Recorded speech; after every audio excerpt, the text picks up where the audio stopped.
باتیں کی جہاں پہ حدیثوں میں یہ چیز شامل ہوگی کہ بعض حدیثیں ایسی تھیں کہ جو ضعیف تھیں، تو اگر وہاں پہ یہ ہو سکتا ہے تو مرزا صاحب کی کتابوں میں بھی تاریخی غلطی ہو سکتی ہے، ممکن ہے، لیکن انہوں نے اپنی پوری کوشش کی ہے۔ پھر جو حدیث سے اور قرآن کریم سے انہوں نے فہم لیا ہے، آپ کہہ سکتے ہیں کہ وہ فہم انہوں نے غلط لیا ہے، لیکن انہوں نے استعمال تو کیا ہے نا ان کتابوں میں، وہ صرف الزامی جواب نہیں دیے، انہوں نے ان کتابوں میں قرآن اور حدیث کو بیان تو کیا ہے۔ یہ ایک الگ بحث ہے کہ وہ غلط ہے یا صحیح ہے، یہ آپ کی اپنی رائے ہے، ان کی اپنی رائے ہے، ٹھیک ہے۔ پھر جو آپ نے یہ کہا ہے کہ بنی اسرائیل کو احسانات یاد کروائے تھے، تو انبیاء بھی اس طرح کا طریقہ اگر استعمال کر لیتے ہیں اور وہ اپنی قوم کو الزامی جواب دیتے ہوئے اس احسان کو یاد کرواتے ہیں، گو کہ وہ بھی ایک طرح کا احسان ہی ہوتا ہے، کہ یاد دہانی ہی ہوتی ہے کہ تم اس سے پہلے کن کن گمراہیوں میں موجود تھے اور تم کن کن انبیاء کے ساتھ کون کون سی باتیں اور ان کی نافرمانیاں کیا کرتے تھے۔ تو یہ بھی ایک طرح کا احسان ہی ہوتا ہے۔ ایک ڈانٹ ڈپٹ جو ہوتی ہے وہ بھی ایک طرح کا احسان ہی ہوتی ہے، تو وہ اس کو انہوں نے استعمال کیا ہے اور اس کو بیان کیا ہے۔ پھر آپ نے ابھی فرمایا ہے کہ ان کی کوئی پیشن گوئی پوری نہیں ہوئی۔ چلے، نہ میں اس وقت موجود تھا نہ آپ موجود تھے، صرف ایک پیشن گوئی کہ میں تیری تبلیغ کو زمین کے کناروں تک پہنچاؤں گا۔ اب یہ پیشن گوئی ہم نے اپنی آنکھوں سے پوری ہوتے دیکھی ہوئی ہے، یہ پیشن گوئی ہم نے خود اپنی آنکھوں سے پوری ہوتے ہوئے دیکھی ہے۔ اب وہ 100 سال سے اوپر ہو گئے ہیں، مرزا صاحب زندہ نہیں ہیں، لیکن ہم زندہ ہیں، اور میں نے خود اپنی آنکھوں سے ان کی یہ پیشن گوئی پوری ہوتی ہوئی دیکھی ہے۔ ایک کاذب، جسے آپ کاذب قرار دیتے ہیں، وہ شخص اتنی دیدہ دلیری سے یہ پیشن گوئی کر رہا ہے کہ میری یہ تبلیغ جو ہے یہ مٹے گی نہیں، یہ زمین کے کناروں تک پھیلے گی، تو اب پھیلی ہے اور ہر قوم نے اس میں حصہ لیا ہے۔ تو میں یہ عرض کرنا چاہتا ہوں کہ آپ یہ نہیں کہہ سکتے کہ ان کی پیشن گوئی پوری نہیں ہوئی۔ ہاں جی، بہت شکریہ امتیاز بھائی، آپ are you okay with 3 minute session, اور آپ چاہتے ہیں کہ اس میں جی انشاءاللہ کافی ہے انشاءاللہ، میرے خیال میں 3 منٹ۔ چلیں 3 منٹس کا ٹائم شروع کرتے ہیں، ایٹ لیسٹ چیزیں نکھر کر سامنے آ رہی ہیں۔ جی امتیاز بھائی۔ بہت شکریہ جی، بسم اللہ الرحمن الرحیم۔ ہم نا آخری بات سے شروع کرتے ہیں۔ لقمان صاحب آپ کا ہمیں بہت احترام ہے، لیکن ذرا جب اصول پہ ڈسکشن ہو پھر ذرا بات کا جواب دینا بھی ہمارا فرض بنتا ہے۔ جس کو آپ تبلیغ کو دنیا کے کناروں تک پہنچنا کہہ رہے ہیں نا، وہ تبلیغ نہیں پہنچی، وہ مرزا صاحب کے ماننے والے در بدر ہو گئے ہیں، یعنی کہیں ان کو امان ہی نہیں مل رہی ہے۔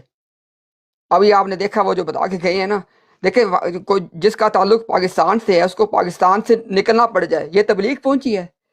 یہ مرزا صاحب کے ماننے والے در بدر ہو رہے ہیں، تبلیغ نہیں پہنچ رہی ہے، ایک چیز۔ اچھا، دوسری بات دیکھیں، آپ نے کہا کہ ڈانٹ ڈپٹ کی جاتی ہے، اب ذرا سنیے گا بات کو۔ ڈانٹ ڈپٹ نبی کر سکتا ہے، یہ تو بالکل اس میں کوئی شک والی بات نہیں ہے۔ مرزا صاحب نے ابھی اپنے آپ کو نبی ثابت نہیں کیا، وہ نبی ثابت کرنے کے لیے ڈانٹ ڈپٹ کر رہے ہیں کہ مجھے مانو۔ میں آپ کو حوالے دے سکتا ہوں کہ مرزا صاحب اس بات پہ ڈانٹتے تھے کہ مجھے مانو۔ نبی اپنی نبوت کو منوانے کے لیے نہیں ڈانٹ ڈپٹ کرتا، اس پہ دلائل پیش کرتا ہے، براہین کو پیش کرتا ہے۔ اچھا، اس کے بعد دیکھیں، آپ نے کہا اپنا فہم قرآن پیش کیا۔ لقمان صاحب آپ جب چاہیں، میں تب ابھی بھی انشاءاللہ بات کرنے کو تیار ہوں۔ مرزا صاحب نے فہم قرآن نہیں پیش کیا، مرزا صاحب نے تحریف قرآن کی ہے۔ مرزا صاحب نے خود کہا کہ جو قرآن میں کوئی بات اپنی رائے سے کرے وہ شیطان کا بھائی ہے، اس کو انہوں نے تحریف بیان کی ہے۔ ابھی اگلی اگر آپ مجھ سے ڈیمانڈ کریں گے میں آپ کو 5 مثالیں دے دوں گا کہ مرزا صاحب کے اس اصول کے مطابق وہ فہم قرآن نہیں ہے، وہ تحریف قرآن ہے۔ اچھا، پھر آپ نے کہا کہ غلطی ہو سکتی ہے، مرزا صاحب نے کہا کہ نبی غلطی پہ فوت ہی نہیں ہو سکتا۔ مرزا صاحب نے اپنے لیے کو مارجن چھوڑا ہی نہیں ہے۔ اگلی بات دیکھیے گا، نبی ریسرچ کر کے تاریخ پیش نہیں کرتا، جو ریسرچ کرے وہ نبی نہیں ہوتا، جو نبی ہو وہ ریسرچ نہیں کرتا۔ لوگوں نے پوچھا اصحاب کہف کے بارے میں، ذوالقرنین کے بارے میں، روح کے بارے میں، اللہ نے وحی اتار کے بتا دیا۔ آپ صلی اللہ علیہ وسلم نے جا کے ریسرچ نہیں کیا کہ میں جا کے پتہ کرتے رہے یہ کون تھے اصحاب کہف۔ ریسرچ کرنا اور ریسرچ کے ذریعے باتیں پیش کر کے مرزا صاحب نے اپنے نبوت کے دعوے کو خود ہی مسمار کر دیا۔ اچھا، اس کے بعد دیکھیں، آپ نے تاریخ کی بات کی، یار کشمیر کے اندر نسل در نسل لوگ آباد ہیں، ان کو پتہ ہے کہ وہ قبر جو ہے نا وہ کسی عیسیٰ علیہ السلام یا کسی نبی کی نہیں ہے۔ اب جو لوگ وہاں پہ نسل در نسل آباد ہیں ان کو جھٹلا دینا اور بغیر دلیل کے دعویٰ کرنا کہ یہ قبر عیسیٰ علیہ السلام کی ہے، اس کو تو بھائی دھونس کہتے ہیں، اس کو تاریخ تو نہیں کہتے۔ اس کے اوپر نہ کوئی تاریخ کی گواہی نہ کوئی اور گواہی موجود ہے۔ شکریہ جناب۔ جی جزاکاللہ، ٹائم کا خیال رکھا جا رہا ہے اور ٹو دی پوائنٹ بات چل رہی ہے. جی لقمان بھائی. جی اچھا ایک منٹ رکیے گا ذرا، ایک جی منٹ. جی میں ذرا جی وہ ہوتا ہے آپ کو پتہ ہے سارا معاملہ. میں دوستوں سے گزارش کرتا ہوں کہ لوگ شیئر کریں. اچھی گفتگو چل رہی ہوتی ہے تو اس کو آپ جو بھی ٹک ٹاک کا طریقہ کار ہوتا ہے ڈبل ٹیپ کرتے ہیں، شیئرنگ کرتے ہیں، ری پوسٹ کرتے ہیں. اگر کہیں یوٹیوب پر لائیو چل رہی ہے وہاں لوگ سن رہے ہیں تو وہاں اچھے کمنٹس لائک کے ذریعے یا شیئر کرنے کے ذریعے کریں. تو اس طرح کی گفتگو سننے کو بہت کم ملتی ہیں جہاں خالص اچھی نیت کے ساتھ اور ایک گڈ ول کے ساتھ جو ہے وہ گفتگو چلے رادر دن پنگے وغیرہ نہ ہوں. تو یہ ریئر ہوتا ہے، تو اچھی بات ہے بات چل رہی ہے. جی لقمان بھائی، میں نے کہا دوستوں کو بھی دھیان لگائیں. جی ہاں جی جی جزاک اللہ. امتیاز بھائی آپ نے جو بھی فرمایا ہے کہ وہ تبلیغ نہیں تھی، ایک در بدر وہ کبھی کہیں جا رہے ہیں کبھی کہیں جا رہے ہیں. تو ہاں جی اچھا، مجھے نا میری والدہ نے کہیں جانا ہے تو میں نے ان کے ساتھ جانا ہے، تو میں صرف 3-4 منٹ ہی بات کروں گا، پھر میں نے نیچے چل جانا ہے. اچھا، آپ نے ابھی فرمایا ہے کہ تبلیغ نہیں تھی، وہ در بدر پھر رہے تھے. آپ اس کو در بدر کہتے ہیں، اسلامی اصطلاح میں اسے ہجرت بھی کہتے ہیں. اب ہر ہجرت کے بارے میں ہم یہ نہیں کہہ سکتے کہ جو بھی مہاجر ہے وہ اس کا مقام وہی ہے جو ان صحابہ کا تھا جنہوں نے حبشہ ہجرت کی تھی. وہ مقام اپنا الگ الگ ہے، میں اس مقام کا دعویٰ نہیں کرتا، لیکن اسلامی اصطلاح میں اسے ہجرت کہتے ہیں کہ جو نبیوں کے ماننے والے ہوتے ہیں ان کو ایک جگہ سے دوسری جگہ جانا پڑتا ہے. اور یہی ایک طریق ہے جس سے وہ ذرائع ابلاغ کہیں یا جو بھی کہیں کہ جس کے ذریعے وہ مختلف جگہوں پہ جا کے تبلیغ کرتے ہیں. خود مرزا صاحب کی زندگی میں بھی اور اسپیشلی خلیفہ ثانی کی زندگی میں بھی افریقہ وغیرہ کی انہوں نے مربیان کو بھیجنا شروع کر دیا تھا، اور تحریک جدید جو ایک تنظیم شروع کی تھی وہ اس کا اصل مقصد ہی یہی تھا کہ اسلام کی تعلیم کو اور مرزا صاحب کی تعلیم کو اور جماعت کی تعلیم کو اور قرآن کریم کی تعلیم کو دنیا کے کناروں تک پھیلایا جائے. آپ اس کو در بدر کہتے ہیں، وہ ایک مہذب ترین طریق ہے جو انہوں نے مختلف قوموں کے لیے استعمال کیا، اور ان قوموں نے اس کو قبول بھی کیا ہے. افریقہ نے بھی قبول کیا، گو کہ ابھی چند ایک لوگ ہیں جنہوں نے بیعت کی ہے، لیکن اصحاب کاف سے بھی ان کی تعداد زیادہ ہے احمدیوں کی، اور حضرت نوح علیہ السلام کی کشتی میں جو لوگ سوار ہوئے تھے ان سے بھی تعداد زیادہ ہے. میں نے یہ بات اس لیے کی ہے، آپ یہ نہ کہیں جی کہ کتنے لوگ ہوئے ہیں، بھائی جتنے بھی ہوئے ہیں آہستہ آہستہ انشاءاللہ لوگ اس کو قبول کریں گے، اور دن بدن جماعت کی ترقی آپ کے سامنے ہے. ریسنٹلی جو جلسہ ہوا ہے اور اب جرمنی میں بھی جلسہ آنے والا ہے، آپ دیکھ لیں گے کیسی منظم جماعت ہے. جو سچائی ہو اسے مان لینا چاہیے. اچھا، ڈانٹ ڈپٹ کی جہاں تک بات ہے کہ مرزا صاحب کہتے تھے، فورس کرتے تھے کہ مجھے مانو، پھر آپ نے کہا جی نبی جو ہوتا ہے وہ تحقیق نہیں کرتا، وہ اس طرح نہیں کرتا. اللہ تعالیٰ نے خود قرآن کریم میں فرمایا ہے یا تفکرون فی خلق السماوات والارض، کہ زمین و آسمان کی پہ فکر کرو، غور کرو اور اس کا تدبر کرو. پھر جو وقت کے ساتھ ساتھ طریق نکلتے ہیں تو وہ اللہ تعالیٰ ویسا طریق استعمال کرتا ہے. رسول کریم صلی اللہ علیہ وسلم کے ساتھ اللہ تعالیٰ نے کون سا طریق استعمال کیا؟ کیا سارے انبیاء کے ساتھ ویسا ہی طریق استعمال کیا تھا جیسے رسول کریم صلی اللہ علیہ وسلم کے ساتھ استعمال کیا تھا؟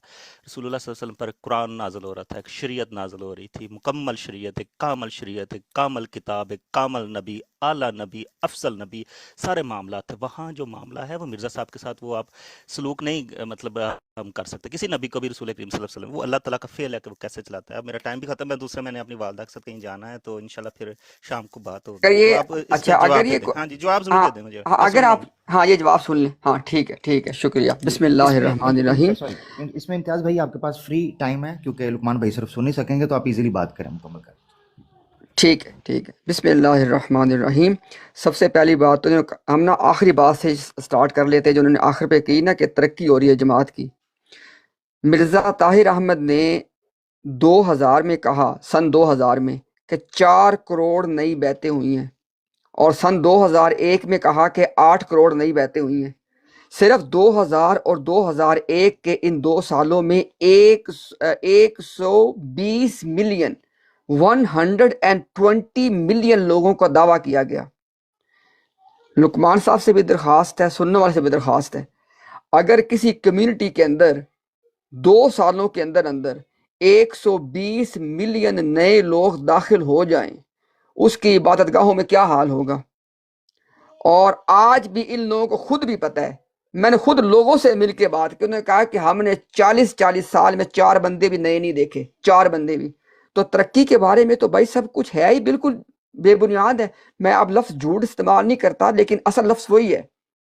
اور انشاءاللہ اس کے اوپر میں بالکل بات کرنے کو تیار ہوں کہ یہ جو ساری جو بات یہ کوئی کلیریکل مسٹیک نہیں تھی، بلکہ جماعت نے ایک اسٹریٹجی کے تحت اپنے نمبروں کو 1993 سے ڈبل کرنا شروع کر دیا، 2 سے 4، 4 سے 8، 8 سے 16، لیکن جب ان کو احساس ہوا 2003 میں جا کے کہ اگر ہم اسی طرح اپنے نمبروں کو شائع کرتے رہے نا تو 8-10 سال کے بعد ہماری تعداد دنیا کی تعداد سے زیادہ ہو جائے گی، یعنی جو دنیا کی کل آبادی ہے نا ہم اس سے آگے نکل جائیں گے، لہٰذا انہوں نے ریورس گیئر لگا لیا وہاں سے پھر۔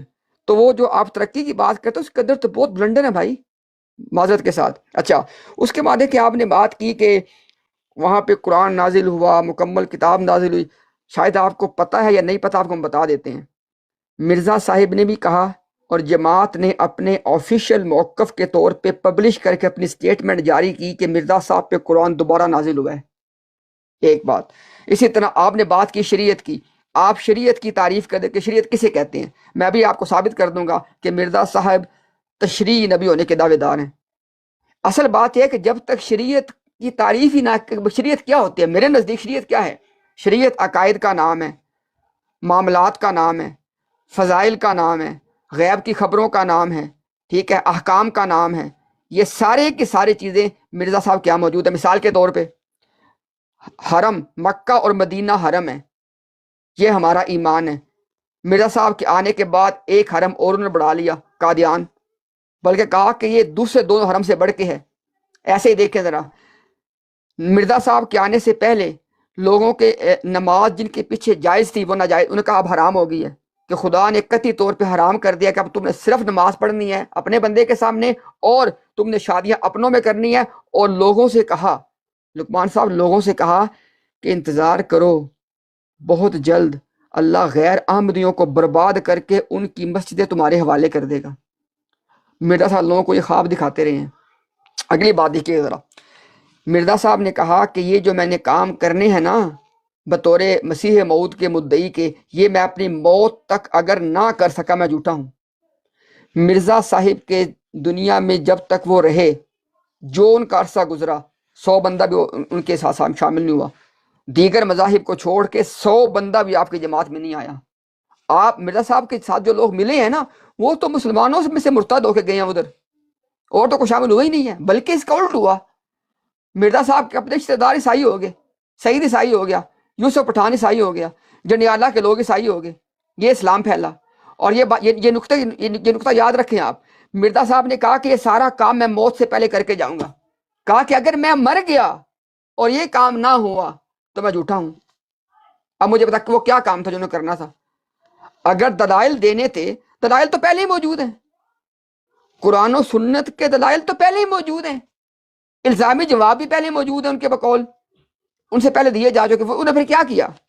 لہٰذا مرزا صاحب نے اپنی موت کی قید وہاں پہ لگائی ہوئی ہے۔ اچھا، آخری بات اب میں کرتا ہوں، آپ نے بات کی تفکر کے حوالے سے۔ اب دیکھیں نا، اس کو تھوڑی سی میں حیرت والی بات ہے کہ اللہ کی کائنات میں تفکر کرنا، اس کا کیا تعلق ہے ان چیزوں کے ساتھ کہ آدمی تاریخی طور پہ غلط باتیں پیش کر دے؟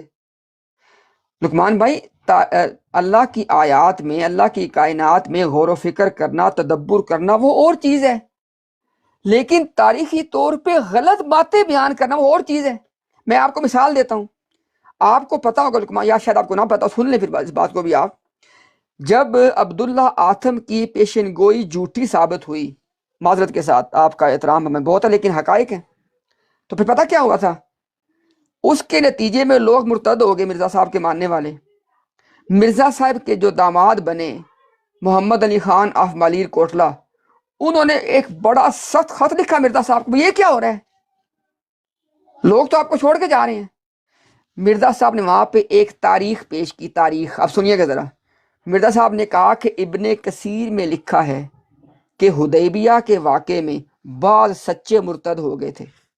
خدا کی قسم، نہ تو ابن کثیر میں یہ بات لکھی ہے اور نہ یہ واقعہ ہوا، دونوں غلط ہیں۔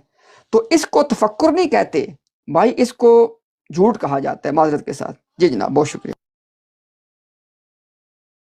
جی، بڑی عمدہ گفتگو رہی دوستو، لقمان بھائی کا صد احترام، ان کی محبت، اللہ ان کو جزائے خیر دے اور ہدایت دے، ان کو خوش رکھے کہ وہ ساری بات سن کر بغیر کسی انٹرپشن کے اور اپنی بات کو پورا کرتے ہوئے وہ سن کر اپنی بات